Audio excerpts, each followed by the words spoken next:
Hello friends, welcome in. I'm Adam Holmes. I'm a songwriter. I'm dad to Rosa and the artist behind 10 studio albums.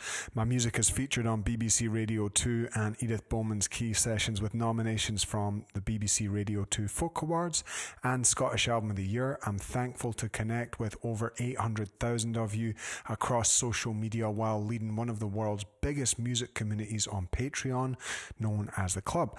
On these streams, I share songs, stories and lessons from my journey. We talk about music, family, creativity, and I play your requests on the musical live streams. For a deeper dive, come and join us in the club for weekly unreleased demos, replay access, and our private community.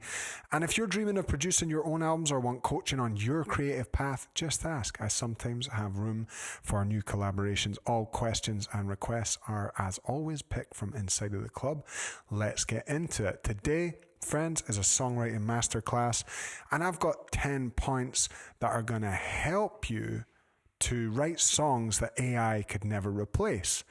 There is so much concern these days about AI, and I personally, as a songwriter, I'm not concerned in the slightest. And the reason is because I know that AI can't replace the raw humanity of a human songwriter. So the tips you're going to get today are not going to be about structure or chords or any of that stuff. It's going to be about humanity, and you're going to get a lot of value out of it, whether you're just starting your journey as a songwriter or you've been writing for a long time. Either way, you're going to get a ton of value out of today's episode. So first of all, thanks for being here, and kudos to you for being here, because you could be streaming some nonsense and not developing your soul, but you're here with me learning. So respect you for that.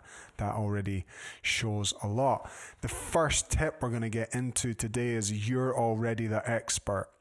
No one knows what's inside your heart, what's inside your soul like you do.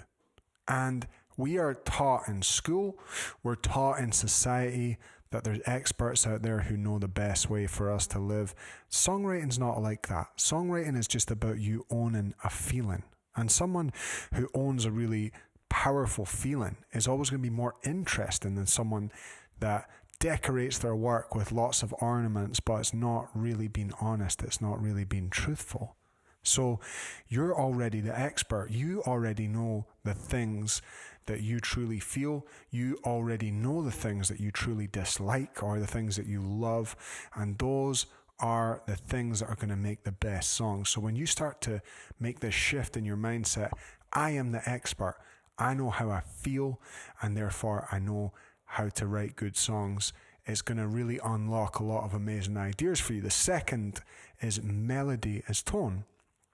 What do I mean by this? Well, when you're writing a song, if I was going to say to you, if you were sitting across the table from me and I said, hey, pass the salt, like that, it would be a weird way for me to ask that question, right? Whereas when I say, hey, excuse me, could you pass the salt? Think about the way that I'm using my voice there. I'm using tone as a way to communicate the message. So a lot of the time when I'm coaching people on their songwriting and they're getting really stuck and they're struggling, often the reason why an idea doesn't quite feel convincing is that the melody is trying to say something different to the words that they're putting on top. And in my view, truly masterful songwriting is actually about combining the correct melody and the correct message. That's really your job. So a lot of the job of a songwriter is actually to listen, just to feel the melody that comes to you and to listen. The third tip I'm going to give you today that's going to make you write songs that AI could never replace is be generating seeds. Darling, can I ask a wee favor, please? While I'm talking, please don't kick that bit of wood, okay? Because our friends are listening to what I've got to say right now. We want to respect their time and give them some value, okay? So I'm in the middle of doing this, okay? I'm asking you to respect that, please. Okay? Understood? If you're bored, you can go and draw. I'll be done in 5. Raising babies. Generate a lot of seeds. The way I like to generate seeds is literally just my voice memos are full of ideas. Doesn't matter where I am. Doesn't matter what I'm doing. I pull out my phone and I just generate seeds constantly. There's really 2 different phases to being a songwriter of note, right? Everyone has ideas. Everyone can generate ideas. But there's two phases to being a professional songwriter. One is the seed generation, and one is then actually producing and developing and finishing the ideas. That's really the hard bit. But it is important that you're constantly generating seeds. And when I'm thinking about how to generate seeds, walking, that's just a great way. Get out, walk. If you're ever stuck for ideas, walk around, look at stuff. That always gives you ideas. And just don't be shy to look crazy and sing little things into your phone on a bus. If something comes to you, wherever you are, make a little note of it. The fourth tip, cultivate soil. What do I mean by cultivate soil? Here are some ways that I cultivate the soil of a good songwriting landscape. Number one, I have no clutter. My house has no clutter in it. I have a very, very clear house. Just today before this, I cleaned my whole house. Normally I have a cleaner. They're on holiday right now, but I can't work in a cluttered environment. So I know for me, it might be different for you. I know that for me, having a very decluttered space is something that gives me a lot of headspace. It gives me a lot of ideas. It gives space for the ideas to come in. So that's one way I cultivate the soil.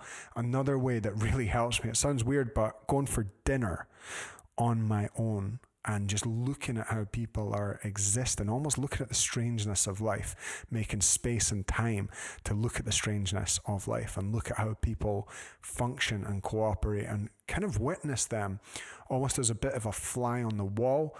That really helps me cultivate my songwriting soil. So there's two things I do, but what I'd recommend is sit down, write a list of things that actually make you feel inspired, and then have them as your kind of default things that you do when you feel a little bit stuck. But always be cultivating that soil. Always be cultivating the soil of your songwriting.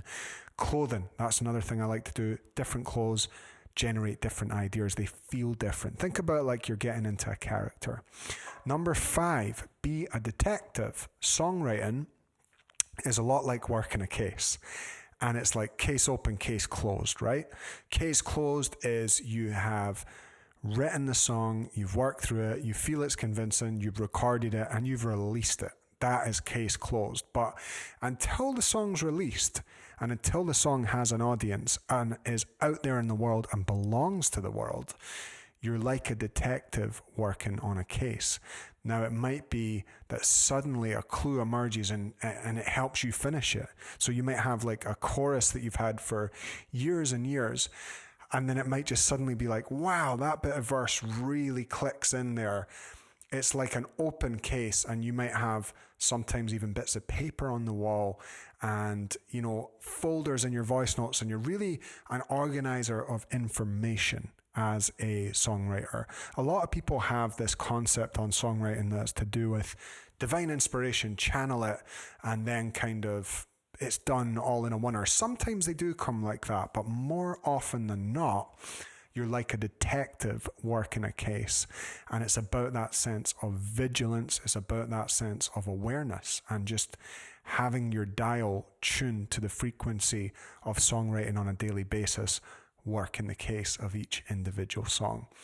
Number 6, acceptance versus improvement. When I was younger, and I'm 34 now, so I'm not old, but I'm definitely way older than I was when I was 21, and I was writing songs then as well professionally. What I've noticed is now I'm much more likely to leave things as they are, make things simple, present them simply, let ideas be obvious, let ideas be even come across as almost stupid if they're good. Now, it's quite interesting. Tom Petty's a brilliant example of this.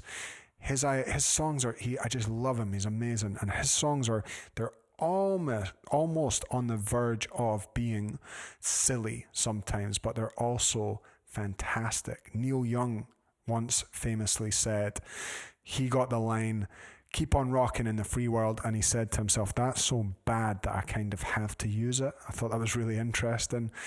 Accept yourself, accept the ideas as they come to you. Songwriting's not really about improving. Of course, there's a basic level of skill. Yes, you want to be able to play a few chords. Yes, you want to be able to string together a few melody ideas and a concept. But actually, for me, being a songwriter, what I've noticed is my latest record songwriter that I just made, the thing that actually I was focused on with that album was just letting the concepts breathe, letting them speak, letting them be simple, and not feeling the need to put poetry around them, make them more complicated. It's actually about just accepting yourself. The most interesting songs are like, "And I Will Always Love You." You know, it doesn't get simpler than that. I fell into a burning ring of fire, went down, down, down, flames went higher, right? It's simplicity. So accept your own simplicity, allow it space and allow it to come through. It's acceptance versus improvement on the conceptual side of songwriting anyway. Number 7, the thing you least want to say. That always makes the best song. You're never going to make a good song by trying to be reasonable. I say be reasonable in life, be unreasonable in art. If you want to create a lot of good ideas for your songs, what I recommend is be really, really unreasonable. Just allow yourself to be a messy, complicated human with loads of horrible feelings that you'd rather not have. A song about jealousy is going to be more interesting than a song about having worked through it and being reasonable.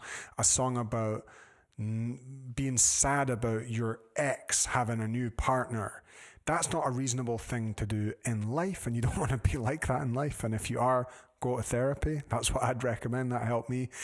But in art, the thing you least want to say often ends up being the most interesting thing, so don't be afraid of it. Number 8, volume reduces importance. When I was making my first album, I worked with an amazing producer called John Wood. The guy was a legend, is a legend. He's still working amazingly. He must be, in his 80s now, I would imagine, early 80s, maybe late 70s. I hope I'm not over-pegging his age. If you're watching, John, I hope I got your age right. I love you. You're a legend. John Wood said to me when I was making my first album, I was saying, man, that vocal's not good enough, that guitar isn't right. And he said to me, Adam, it's one album, right? Volume reduces importance. I have over 100 songs on Spotify now, so I'm not that stressed if one of them isn't the best song ever in the world, right? I see this so much with people who I'm coaching. It's like they want their song to be Let It Be, and if it isn't Let It Be, then it doesn't mean anything. If it isn't Blowing in the Wind, it doesn't mean anything. What I want to encourage is just do a ton of volume, because when you do a lot of volume, you reduce the importance, and when you reduce the importance, you reduce the fear. It's all about reducing the fear. Action is how you reduce the fear. Number 9, deeper well, deeper work. Deeper well, as in the deeper your influence, deeper the work you're going to do as a songwriter. So what I recommend is find the songwriter who you really resonated with growing up, and then find out what influenced them and go listen to it. For example, Bob Dylan was a huge Woody Guthrie fan. Woody Guthrie was a massive Leadbelly fan. Leadbelly listened to the old spirituals and the blues. My recommendation is go to the source, go one step deeper. Find out who the people you loved, and go and listen to that stuff. Because there's so much rich information in the old melodies, in the old lyrics, and it's right there. It's just this amazing resource. Hymns are always amazing, because that's where most modern melodies come from. The final tip in today's episode, today's songwriting masterclass, is embrace the deficit. What do I mean by the deficit? Van Morrison, who made one of my favourite albums of all time, which is called Astral Weeks, did not like the album Astral Weeks. It was his deficit. It was the distance between where he was as an artist and where he wanted to be. Now, if you're going to be an artist or a creator or, anyone who produces any kind of result, you are going to have to be in the deficit. And what I mean by the deficit is you're going to have to be in the distance between where you wish the work was and where it actually is in reality. It's quite a painful way to live. I'm always thinking, how could I be a better speaker? How could I be a better songwriter? How could I be a better social media producer? How could I be a better coach? How could I be a better producer of music, right? But I get to live my dream because I'm willing to be in the deficit.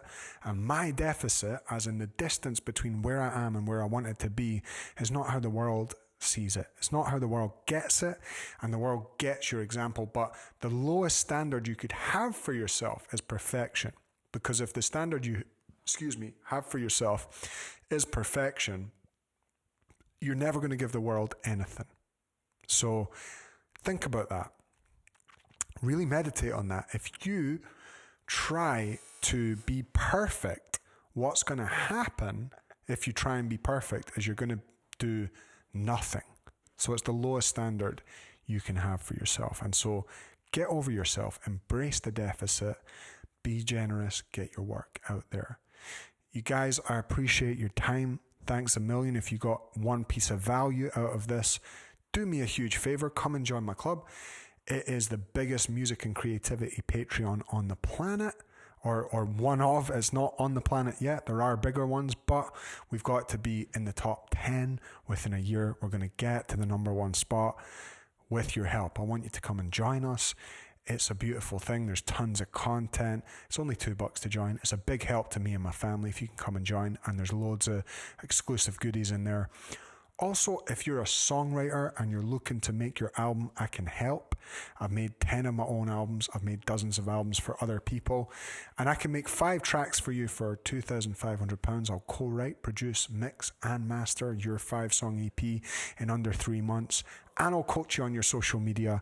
And if you don't love the work we do together, I'll just give you your money back. If that sounds interesting, reach out, send me a message. Don't forget to subscribe, like, and comment. Makes a huge difference. Have a beautiful day. I will see you soon. Cheers.